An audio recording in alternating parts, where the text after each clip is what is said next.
오늘 일부 예배해 주신 하나님의 말씀은 마태복음 16장 21절에서 23절까지 말씀입니다.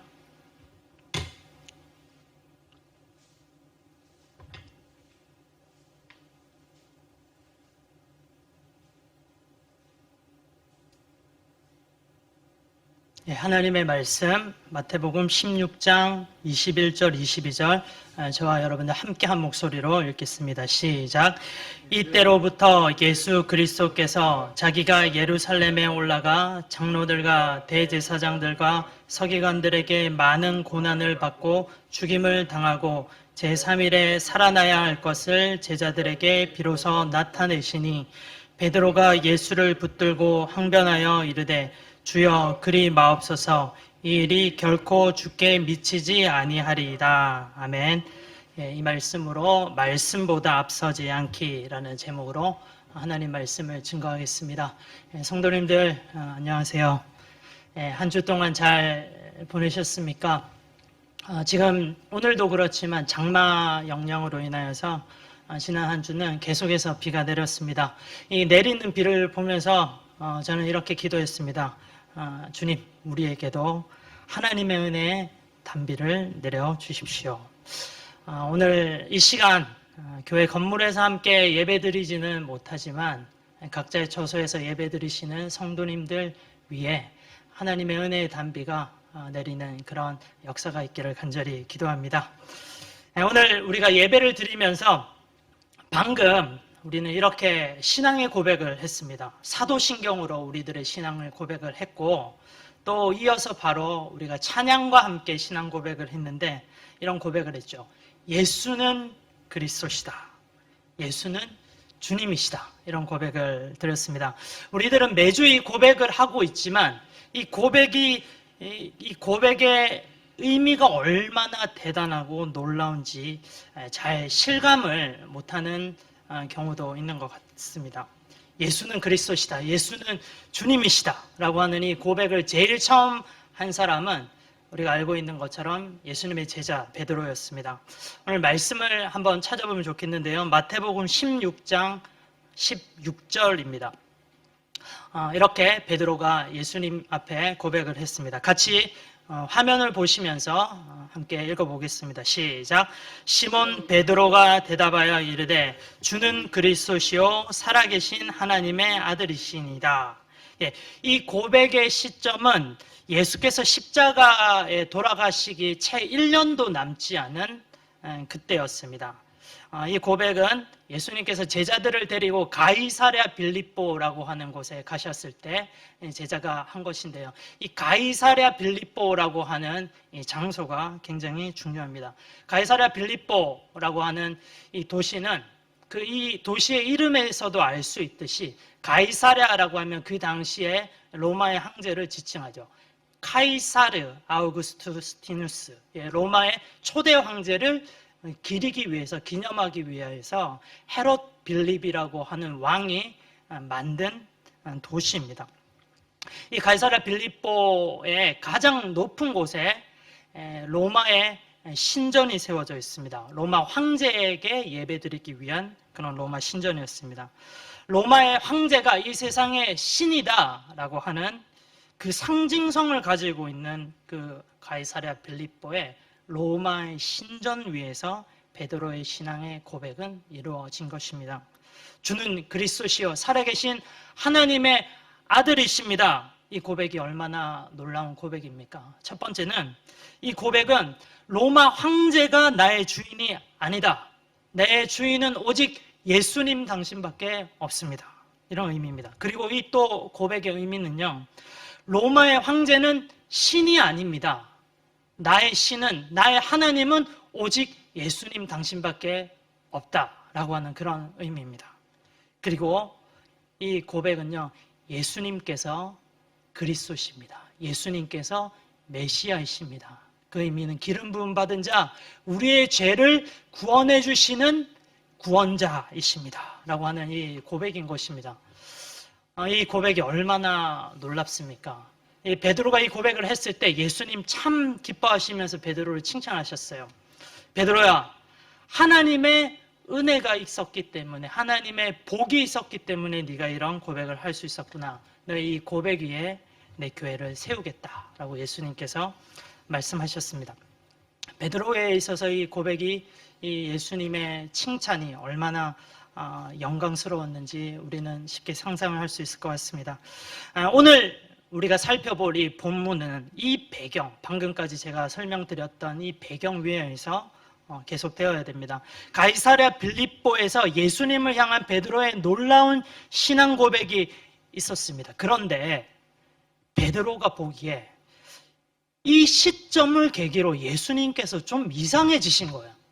아니, 조금 이상해지신 게 아니라 많이 이상해지셨습니다. 예수님께서요, 이런 말씀을 하시는데 베드로가 고개가 갸우뚱거리는 거예요. 어떤 말씀을 하셨냐? 예수님께서 많은 고난을 받으신대요. 앞으로 내가 예루살렘에 올라가서 많은 고난을 받겠다. 또 많은 고난 받는 것뿐만 아니라 이제 내가 죽는다라는 말씀도 하십니다. 그리고 도무지 납득도 안 되고 이해도 하고 경험도 못했던 그런 말씀을 또 하시는데, 사흘째 되는 날에 나는 살아나겠다, 뭐 이런 말씀을 하시는 거예요. 말씀을 우리가 한번 찾아보면 좋겠습니다. 마태복음 16장 21절입니다. 16장 21절 같이 말씀을 읽겠습니다. 시작.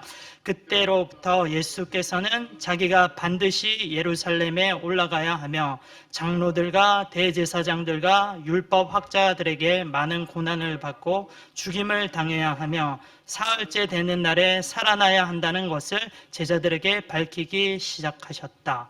베드로는 예수님의 이 이야기를 듣고 도무지 이해할 수가 없는 거예요.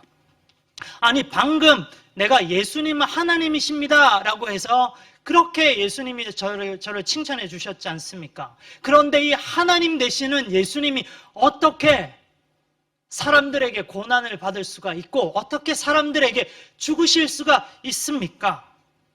아니, 어떻게? 그리고 정말 납득이 안 되는데, 상상을 해본 적도 없는데 죽은 자가 어떻게 다시 살아날 수가 있습니까? 베드로는 예수님의 이러한 이야기를 들으면서 이 베드로 특유의 성격 있잖아요. 욱 하면서 화가 났던 것 같아요. 그리고 예수님의 이 말씀은 절대 있을 수 없는 일이다 스스로 단정을 지었습니다. 어떻게 알 수 있습니까? 다음 말씀을 보면 우리가 알 수 있어요. 여기에서 베드로의 이 자세를, 예수님을 대하는 베드로의 자세를 한편 살펴봅시다. 마태복음 16장 22절입니다. 마태복음 16장 22절 같이 읽겠습니다. 시작. 베드로가 예수를 붙들고 항변하여 이르되 주여 그리 마옵소서, 이 일이 결코 주께 미치지 아니하리이다. 이 말씀을 헬라어의 성경의 원어를 살펴보면 예수님을 대하는 베드로의 자세를 더 정확히 알 수 있는데요.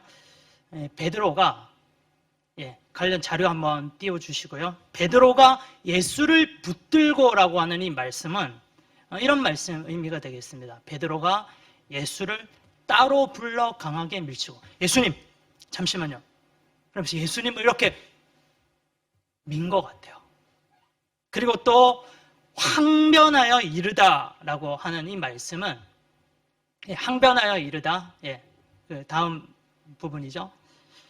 책망하다, 꾸짖다라고 하는 의미가 되겠습니다. 항변하여 이르다, 예수님을 지금 책망하고 꾸짖는 거예요. 여러분들 어떻게 생각하십니까? 지금 베드로의 상태가 어떻습니까? 정상이라고 생각되시나요? 아니, 방금 자기가 예수님이 하나님이라고 고백했잖아요. 하나님이시라면서요. 그런데 자기가 하나님보다 더 높이 올라서 더 높은 자리에서 하나님을 밑으로 보면서 가르치는, 그리고 또 책망하고 있는 그런 상태인 것입니다. 여러분께 질문 드리겠습니다. 하나님보다 더 높아지려고 하는 그 존재가 무엇입니까? 그 대답을 예수님께서 해주시는데요. 마태복음 16장 23절을 우리 함께 읽어보겠습니다. 시작. 예수께서 돌이키시며 베드로에게 이르시되 사탄아 내 뒤로 물러가라. 너는 나를 넘어지게 하는 자로다. 내가 하나님의 일을 생각하지 아니하고 도리어 사람의 일을 생각하는 도다 하고, 이 본문의 이 부분을 보면 정말로 우리도 긴장을 하지 않을 수가 없습니다. 사람의 일만을 생각하고 하나님의 일을 생각하지 아니할 때, 그리고 하나님 일보다 사람의 일을 더 우선시하고 그것을 주장하며 밀어붙일 때, 우리도 오늘 실패한 이 베드로의 모습과 같이 우리도 이렇게 될 수가 있다라는 겁니다. 이런 교훈을 오늘 말씀에서 얻게 됩니다. 베드로가 예수님을 사랑하는 그 마음은 정말로 의심할 바 없습니다. 진심으로 예수님을 사랑을 했어요.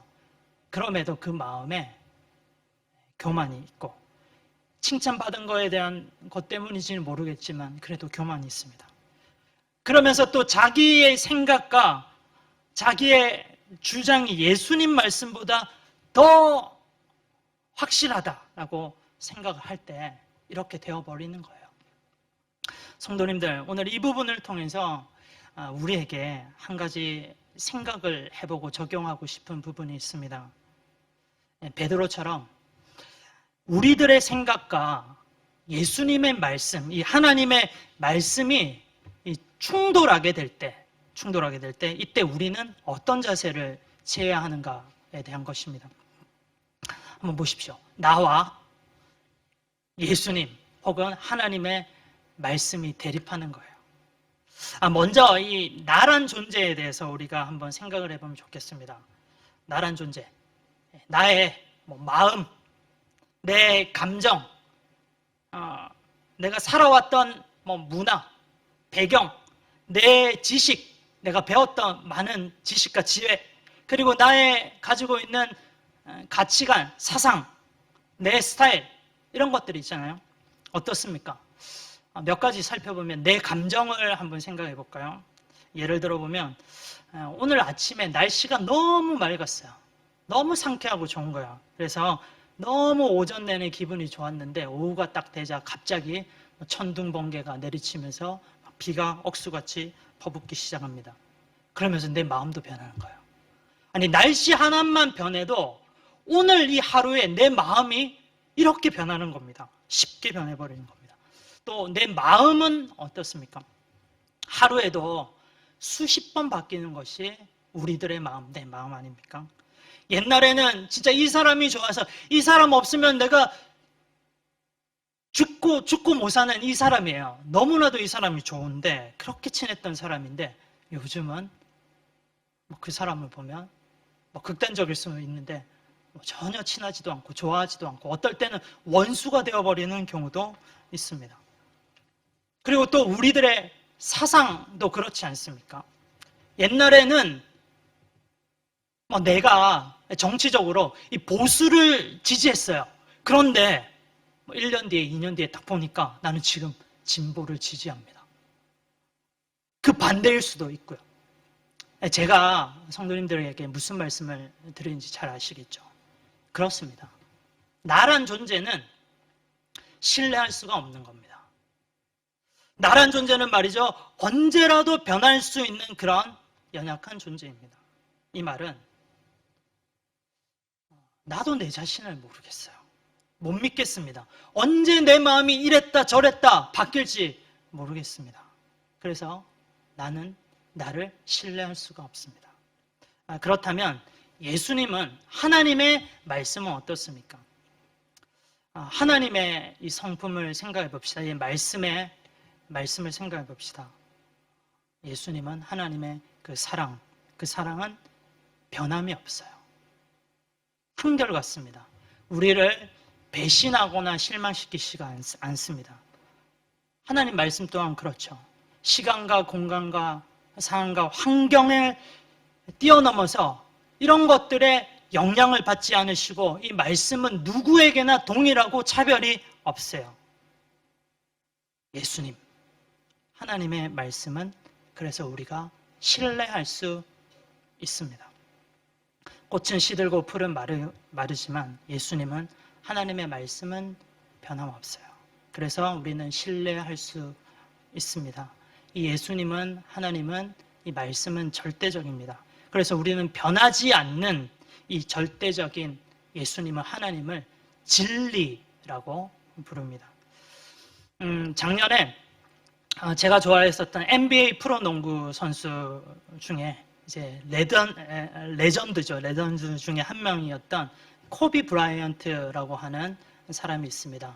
LA 레이커스에서 줄곧 프로 생활을 했었는데, 이 사람이 42세의 젊은 나이로 죽게 되었습니다. 사망 원인이 헬리콥터 사고였습니다.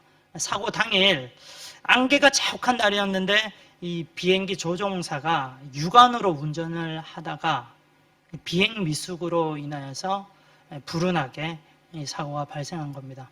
타고 있었던 코비 브라이언트와 자기의 딸, 다 모든 사람들이 죽게 되었습니다. 이렇게 헬리콥터나 전투기 비행 사고의 가장 큰 원인 중에 하나가 비행 착각이라고 합니다. 예를 들면 날씨가 좋지 않은 깜깜한 밤에 바다를 비행하게 될 때 달빛이나 별빛 아무것도 안 보이는 거예요. 이럴 때 조종사는 쉽게 비행 착각에 빠지게 됩니다. 자신의 눈과 방향 감각은 하늘을 향해서 고도를 높이고 올라가는 것처럼 느끼는데 사실은 바다를 하늘로 착각을 해서 하강하고 있는 거야. 하강하면서도 자기의 눈은, 내 느낌은 하늘로 올라간다고 생각하고 있는 겁니다. 그래서 결국 추락사에서 죽는 거예요. 그래서 파일럿 훈련 중에 가장 많이 하는 훈련 중에 하나가 비행 착각을 대비하는 훈련이라고 합니다. 이거는 부단히 항상 끊임없이 자기 몸에 익히지 않으면 안 된다고 해요. 비행 착각을 일으키기 쉬운 환경에 조종사는 본능적으로 자기 눈을 의지하려고 하고 자기 감정을 의지하려고 하지만 훈련을 통해서 그게 아니다. 절대적으로 내가 의지해야 될 것은 내 눈이나 내 감각이 아니다. 내 느낌이 아니다. 무조건 나는 비행기 계기판을 의지해야 된다. 이거 훈련하는 거예요. 아무리 내 느낌이나 내 눈이 맞는 것 같아도 결국은 나를 의지하게 되면 이런 사고가 일어나는 겁니다. 대신에 내 느낌으로, 내 시력으로 아닌 것 같지만 결국 계기판을 의지할 때 이 사람은 살 수가 있습니다. 우리들의 신앙의 모습도 이와 비슷한 것 같아요. 우리들은 언제라도 변할 수 있고 신뢰할 수 있는, 자신을 믿고 의지해서는 안 되는 존재잖아요. 대신에 우리는 절대적이고 신뢰할 수 있고 변하지 않는 그 진리 대신 예수님과 하나님, 그리고 이 하나님의 말씀을 의지해야 되겠습니다. 요즘 2주 동안 제가 가장 많이 듣고 있는 찬양인데요. 이 찬양 중에 이런 가사가 있습니다. 주님 말씀하시면 내가 나가리라. 주님 뜻이 아니면 내가 멈춰서리라. 나의 가고 서는 것 주님 뜻에 있으니 오 주님 나를 이끄소서. 그렇습니다. 우리는 주님의 말씀만 의지해야 되겠습니다. 주님 말씀을 의지하고 순종해서 나아가기도 하고 멈춰서기도 해야 되는 그런 사람들입니다. 창세기 12장에 아브라함의 이야기가 나옵니다. 아브라함이 나이 75세 때 하나님이 그에게 말씀하십니다. 너는 이곳 하란을 떠나라. 아니, 75세 아브라함에게 있어서 그곳 하란은 자신의 삶의 전부였어요. 하란에 내 친척도 있고 내 친구도 있고 내 교제권도 있고 내 집도 있고 내 재산도 있습니다. 내 일생의 모든 추억과 기억들이 다 고스란히 이 하란이라는 내 고향에 있어요. 그런데 하나님은 이 하란을 떠나라고 하시는 거예요. 아니, 하란에 있으면 내가 일평생 잘 살 수 있어요. 지금 75세라니까요. 남은 여생이 얼마 남지도 않은 것 같아요. 하란 떠나고 싶지 않았을 겁니다, 아브라함. 그런데 하나님 말씀하세요. 아브라함아, 하란을 떠나라. 그래서 아브라함 결국 하나님 말씀만 의지해서 그곳을 떠나게 됩니다. 그 결과가 결국 어떻게 됩니까? 아브라함이 순종으로 인하여서 말씀을 따라감으로 인하여서 복의 근원이 되고 또 믿음의 조상 열국의 아비, 하나님께서 말씀하신 그대로 되었습니다. 또 역대상 17장에 보면 다윗의 이야기가 나옵니다. 다윗 왕은 우리가 잘 알고 있는 대로 하나님 너무나도 사랑했던 왕입니다. 근데 다윗이 왕이 딱 되어서 편안한 백향목 왕궁에 딱 거하고 있는데 한 가지 마음이 걸리는 게 있어요. 왜냐하면 하나님의 상징을 의미하는 그 율법궤가 방치되어 있는 그런 느낌을 받았습니다. 그래서 이 하나님의 임재를 상징하는 이 율법궤를 잘 모시고 싶은 거예요. 그래서 하나님의 성전을 잘 지어서 그곳에 모시고 싶었습니다. 그래서 다윗이 성전을 지으려고 하는 마음을 가졌습니다. 다윗은 이 성전을 잘 지을 수 있는 힘도 있었고 돈도 있었고 기술력도 있었습니다. 무엇보다도 다윗은 이 진실한 하나님에 대한 사랑하는 이 마음이 있었습니다. 그러면 이 성전을 지으면 되잖아요. 그런데 하나님이 말씀을 하세요. 다윗아, 그 성전 네가 짓지 말라. 너는 나를 위해서 성전을 짓지 말라. 다윗 마음이 참 아팠을 것 같습니다. 아니, 하나님께 최고의 성전을 짓고 싶은데 내 마음이 진실하고 너무나도 좋은데 나는 그러고 충분히 또 할 수 있는데 왜 하나님 나를 막으시는 걸까? 스톱하라고 하시는 걸까? 그럼에도 다윗은 마음이 아팠겠지만 그럼에도 다윗은 하나님의 말씀에 의지하여서 자기가 하고 싶은 이 일을 기꺼이 멈추게 됩니다. 하나님이 이 다윗의 순종을 보시고 그와 영원히 함께 하겠다 다시금 약속을 하시고 그 왕위의 자손의 그 가문을 영원히 튼튼하게 세워주십니다. 결국 예수님도 이 다윗의 자손으로 오시죠. 사랑하는 성도 여러분, 우리 주인 되시는 이 예수님도 한번 생각해 봅시다. 우리는 예수님을 닮아가고 따라가는 사람들이잖아요. 예수님 또한 이러셨어요. 예수님 또한 자신의 의지, 자신의 생각을 주장하지 않으시고 하나님 말씀에 순종하셨습니다. 예수님께서 인간의 몸으로 이 땅에 오셔서 십자가의 죽음을 앞두셨을 그때 예수님 성부 하나님께 이렇게 간구했습니다. 하나님, 하실 수만 있다면 이 잔을 내게서 돌려주십시오. 왜요? 예수님에게조차도 이 십자가는 무섭고 힘들고 괴롭고 고통스러운 그런 죽음이었기 때문입니다. 그렇지만 예수님 덧붙여 말씀하시죠. 그러나 내 원대로 마옵시고 아버지 뜻대로 해 주시옵소서.